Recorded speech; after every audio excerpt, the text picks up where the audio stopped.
Hi, I'm Steve Kimes, and I'm pastor of Onawim Christian Community, a church of the homeless and mentally ill in East Multnomah County. I want to talk to you a little bit about homelessness and how it is that people become homeless. Most people, when they talk about the causes of homelessness, they talk about the big two causes. There are two things that people say, well, these are the big reasons. And whenever you talk about homelessness, people ask, well, how many people are addicted? How many people are mentally ill? Because those are usually the two big causes that people talk about, addiction and mental illness. However, the problem with looking at these things as the cause of homelessness, or the dual cause of homelessness, is it gets really confusing. For instance, let's just look at addiction. Okay? First of all, statistics show that about 40% of the people who are homeless are actually addicted. Now, if you look at your stereotypical homeless person, whom we would call the chronic homeless person, a person who is homeless for more than a year, now most of those people are addicted, but they actually make up only 30% of the people who are actually homeless. Most people are homeless, 70% of them are homeless for less than a year. So when a person becomes homeless, only 40% of them, you could actually say the cause of their addiction or the cause of their homelessness is addiction. And so that means the majority of people who become homeless don't become homeless because of addiction. So it's not actually a really good way of determining it. And I'll tell you the truth, the fact is that a lot of people who are homeless and have addictions gain the addiction after they became homeless. It's because of the despair and the disrespect and the shame of just being in that state that causes the addiction. And so that's not a very good thing to determine a cause for homelessness. And mental illness, it's really the same thing. Okay? An interesting statistic that 20% of the people who are homeless are diagnosed with mental illness. About 20%. And that seems kind of low, especially if you know any homeless people who go, whoa, they're crazy. Okay, but it's about 20%. That's the official thing. But 40% of the population in general have been diagnosed with a mental illness. 40% of the population in general and 20% of the homeless population. That would mean, by those statistics, that people who are homeless actually have less mental illness than the general population. Well, you want to talk about crazy? That's crazy. That's certainly not true. But the key to that phrase is diagnosed. Because only 20% of the homeless are diagnosed. Why are only 20% diagnosed? Because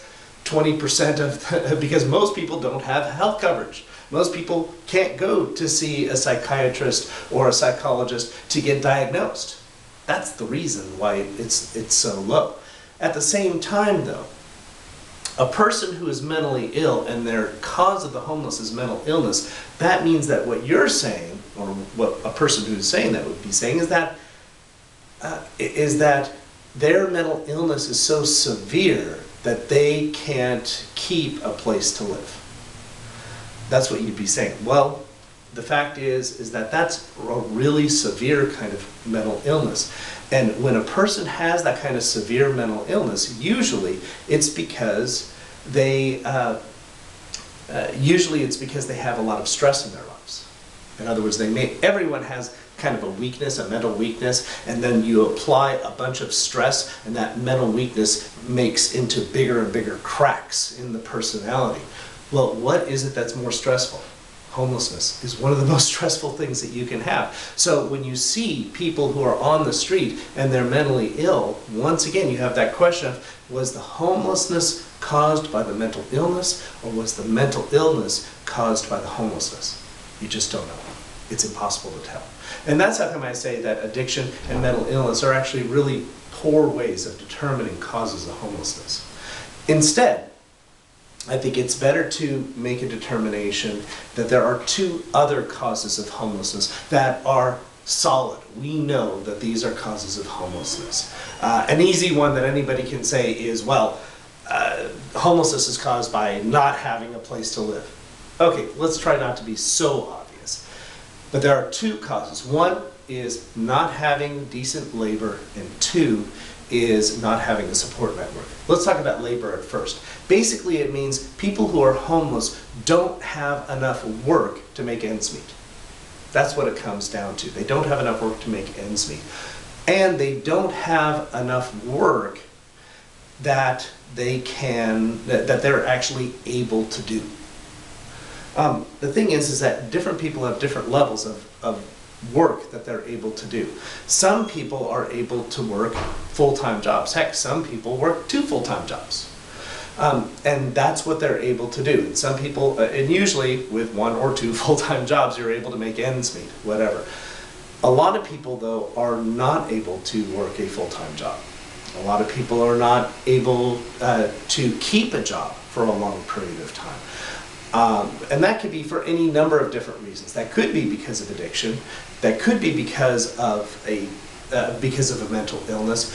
Or it could be because of something that wouldn't really be called a mental illness. I've got one friend of mine, he lives on the street. He's completely capable. He works really well, and there's no problem with the work that he does. However, once every few months or 6 months, his stress is so high that he ends up blowing up and yelling at everybody. Well, if you got a job, how many times does it take to do that before you get fired? Once. And that's the problem why he ended up being homeless, because he couldn't keep a job. It didn't have to do with addiction. It didn't have to do with even something that would be diagnosed as a mental illness. It's just sometimes he would break. I have another friend of mine, and he was a carpenter. Is a carpenter. He has all the skills being a carpenter, and he's a handyman. He has actually built houses from the ground up, doing every single thing that he can do. And he moved up to Portland to be with his daughter and his granddaughter. He was kind of living in his truck sometimes, kind of living in a place, but everything was okay. He felt like he had a balance in his life, and everything was fine until his truck was stolen, which had all of his tools. And when you're a carpenter and you have a bunch of tools, those tools are your occupation. That was tens of thousands of dollars that was gone like that. He couldn't work anymore. He couldn't do anything. He no longer was able to be employed because he didn't have the tools of his trade. And so what did he do? Well, he spent time in the library. He spent time reading and hanging out and being homeless because he didn't have anything else he could do. And so that's the thing, is that these are labor difficulties. These are labor problems. It's not the stereotypical, oh, this person gets drunk all the time and so he can't work. No, it's much more complex than that. It's much more difficult than that. So people who are homeless because they can't work, or they can't get adequate work to make ends meet. But here's the more important issue. The actual more serious issue, which is a support network. Anyone and everyone who is homeless don't have people to take them in. Most of you watching the video here, including myself and my family and friends and all of that, most of us, if we lost our jobs, if we lost our place to live, if we lost that, we had family or friends that we would have help us. People on the street don't. They simply don't have a support network. They don't have anybody who is going to give them a place to stay, who's going to help them get back on their feet, who's going to loan them some money until they can get back on their feet. That is actually the definition of homelessness. And to be honest, that's why we have Honoring Christian Community, to try to build up that support network, to try to get people to connect with other people who maybe will be able to get them jobs, will be able to get them finances, to be able to build that support network so that way they don't have to be on the street, but they can help themselves to get off the street.